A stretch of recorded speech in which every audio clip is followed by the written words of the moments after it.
ولادت مصطفیٰ منا رہے ہو، رحمت کی برسات ہو چکی ہے، رحمت کی برسات ہو چکی ہے۔ مدینے مکے میں بھی خوب برسات ہوئی، زمینیں ہری بھری ہو گئی، جانور فربا ہو گئے۔ اور سنو، عرب میں بیٹیاں جو ہیں وہ شرمندگی کا سبب تھی، لوگ انہیں لے جاتے تھے اور زندہ زمین میں گاڑ دیتے تھے کہ کوئی جانے نہیں کہ میرے گھر بیٹی پیدا ہوئی۔ لیکن جس سال حضور اس دنیا میں تشریف لائے، کسی ماں نے بیٹی جنا ہی نہیں، ہر گھر میں بیٹا پیدا ہوا۔ میرے رسول کی آمد کا انقلاب دیکھو کہ حضور جب اس دنیا میں تشریف لائے تو کعبے کے 360 بت جو وہاں کے لوگوں نے کھڑے کر رکھے تھے وہ بار بار سجدہ ریز ہو رہے تھے۔ حضرت جبریل امین آئے اور حضور کے نام کا جھنڈا اپنے کعبے پہ نصب فرما دیا۔ قیصر و کسریٰ کے ایوانوں میں زلزلے آ گئے، دیوار شق ہو گئی، کنگورے زمین پر آ گئے، ایران کا آتش کدا بھی بجھ گیا جو ہزاروں سال سے جل رہا تھا، کیونکہ حق آ گیا، باطل کو جانا ہے۔ برادران اسلام، میں یہاں ایک بات عرض کرنا چاہوں گا کہ آج ہمارے سماج میں کچھ لوگ ایسے بھی ہیں جو اپنے کو تھوڑا پڑھا لکھا سمجھتے ہیں۔ اور سنو، سب سے زیادہ گمراہ کوئی اگر ہوتا ہے تو وہ پڑھا لکھا ہوتا ہے، شکشت ہوتا ہے، اگر اس کا کوئی امام نہیں، اگر اس کا کوئی امام نہیں ہے تو وہ گمراہ ہو جائے گا، کیونکہ وہ اپنی عقل سے فیصلے کرنے لگا۔ بخاری تو ہم بھی جانتے ہیں، قرآن کو ہم بھی جانتے ہیں، ہم بھی ترجمہ پڑھ لیتے ہیں، ہم ٹھیک ہے عربی میں نہیں پڑھ سکے تو ہندی میں پڑھ لیا ہم نے، تو اپنی عقل کے فیصلے کرنے لگتا ہے۔ ایسے لوگ گمراہ ہو جاتے ہیں۔ آج اس زمانے میں بھی کچھ لوگ ایسے ہیں کہ جو ذہن سازی کرتے پھرتے ہیں گمراہ کرنے کے لیے، کہتے ہیں رسول اللہ تو ہماری طرح تھے، 40 سال بعد ان کو نبوت ملی۔ کہے گا جو نبی ہوگا، امتی کون کہے گا؟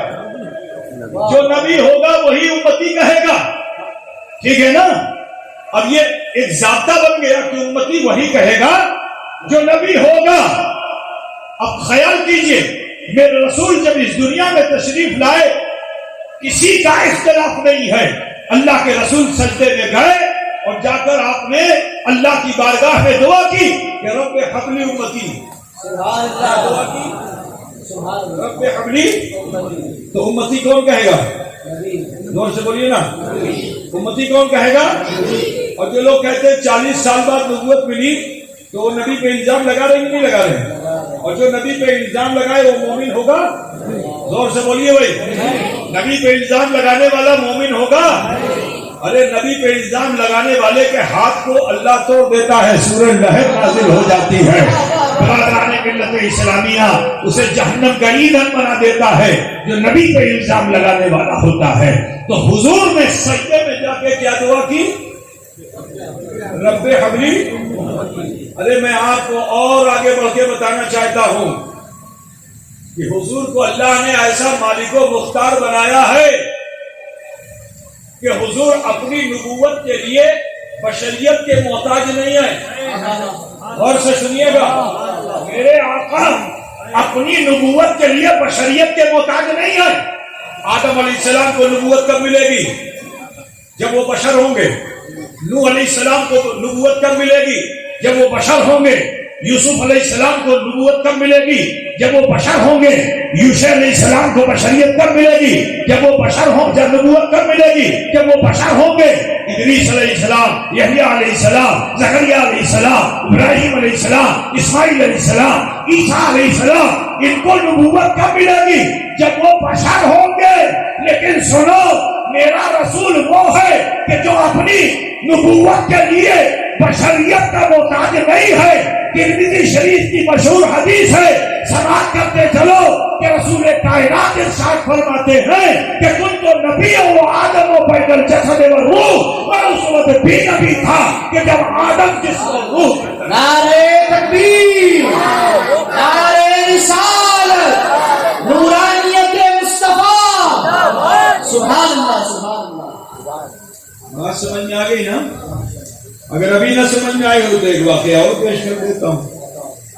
کہ حضور صلی اللہ علیہ وسلم پیدا ہوئے، وہاں کی تہذیب کے حساب سے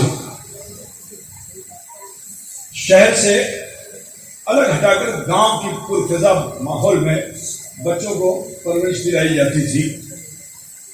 کسی کو اجرت پہ دائی بنایا جاتا تھا، اس کو اجرت ملتی تھی. تو مکے میں ماؤں کی آتی تھی جو یہاں بچوں کو لے جاتی تھی، انہیں دودھ پلاتی تھی، تربیت دیتی تھی، اچھی تہذیب دیتی تھی. بہت سی عورتیں آئیں جب حضور پیدا ہوئے اور جناب عبد المطلب کے گھر پہنچی، حضور کو گود میں لیا، دودھ پلانا چاہا، حضور نے کسی کا دودھ نہیں پیا. یہاں تک کہ حضرت حلیمہ آ گئی. سیدہ حلیمہ آئی تو حضور نے آپ کی آگوش میں رہنا پسند کر لیا اور آپ کے پستان سے آپ نے دودھ بھی پیا. لیکن ایک بات بتاؤ، بچے کو کیا پتا کہ میرا بھی کوئی جڑوا بھائی ہے؟ بچے کو معلوم ہوگا، اس کو جتنی بھوک ہوگی اتنی تو پیے گا. اب ایک پستان سے پی لیا، بھوک ختم نہیں ہوئی تو دوسرے پستان میں لگ جائے گا، اپنی بھوک کو ختم کرے گا. لیکن میرے رسول کو اپنی طرح مت سمجھو. میرا رسول وہ ہے کہ جس کے بچپن کا عالم یہ ہے کہ بچپن میں وہ ایسا انصاف کرتا ہے کہ اگر دودھ پلاتی حضرت حلیمہ، دوسرا تھن دیتی تو آپ اس طرف لوٹتے نہیں تھے، اپنے بھائی کے لیے چھوڑ دیا کرتے تھے، اپنے رضائی بھائی کے لیے چھوڑ دیا کرتے تھے. ذرا خیال کرو کہ جس کے بچپن کا یہ عالم ہے تو اس کے بچپن کا عالم کیا ہوگا. ملت اسلامیہ حضرت حلیمہ لے کے چلی. یہ نور کی نور جہاں ہوتا ہے تیزی وہاں ہوتی نہیں ہوتی. یہ لاؤڈ اسپیکر ہے نا، اگر نور نہ ہو تو یہ کام کرے گا؟ بولیے. لائٹ اگر نہ ہو ذرے کے برابر بھی نہیں ہے. میرے مصطفیٰ کی نورانیت ایسی کہ ابھی بتایا نا شب معراج کا واقعہ کہ حضور گئے اور آئے. ایسے نور والے مصطفیٰ ہیں کہ جہاں نور ہوتا ہے وہاں اسپیڈ ہوتی ہے، وہاں اسپیڈ ہوتی ہے. برادران اسلام میں عرض کرنا چاہتا ہوں کہ جب کمزور اونٹنی پر بیٹھی حضرت حلیمہ تو مصطفیٰ کی نورانیت کا اثر اس اونٹنی نے قبول کر لیا. فرما بھی ہو گئی اور برق رفتار بھی ہو گئی. جو قافلے آگے جا چکے تھے سب کو پیچھے کر دیا. حضرت کہ آپ نے بہت سے عجائبات دیکھے راستے میں. اب جب گھر پہنچی تو حضرت حلیمہ نے اپنے شوہر سے کہا کہ میرے شوہر نامدار کچھ کھانے کو ہے؟ کہا جب سے گئی ہو فاقے پہ فاقہ ہو رہا ہے، کھانے کی بات کرتی ہو. تو حضرت حلیمہ نے کہا کہ دودھ بھی نہیں ہے. کہا دودھ کہاں سے آئے گا؟ ایک ہی بکری، وہ بھی بانجھ ہے. بکری ایک ہے، وہ بھی بانجھ ہے، دودھ کہاں سے آئے گا؟ تو حضرت حلیمہ کا اعتقاد دیکھو کہ آپ فرماتی ہیں پریشان مت ہو، میں جسے لے کے آئی ہوں یہ رحمت والا بھی ہے اور برکت والا بھی ہے. ارے جاؤ بکری کے تھن پہ ہاتھ لگاؤ. جیسے ہی شوہر نے جا کے ہاتھ لگایا تھن بڑھ گیا، دودھ ٹپکنے لگا. اب خیال کیجئے رسول رحمت جب تک تھے حضرت دائی حلیمہ کے گھر تو حضرت حلیمہ فرماتی ہیں کہ مجھے دیا جلانے کی ضرورت ہی نہیں. دیا سمجھتے ہیں نا، چلیا سمجھتے ہیں، چلیا سمجھتے ہیں، دیا نہیں سمجھتے. دیا سمجھتے نا، کس کو کہتے ہیں؟ مجھ کو دیپک جلانے کی ضرورت ہی نہیں پڑی. جب تک رسول کائنات میرے گھر رہے مجھے چراغ جلانے کی ضرورت نہیں پڑی. جب شام ہوتی تھی تو مصطفیٰ کے چہرے انور سے ایسی روشنی پھوٹتی تھی کہ میرا پورا گھر نور ہو جاتا. سبحان اللہ، سبحان اللہ، ماشاء اللہ.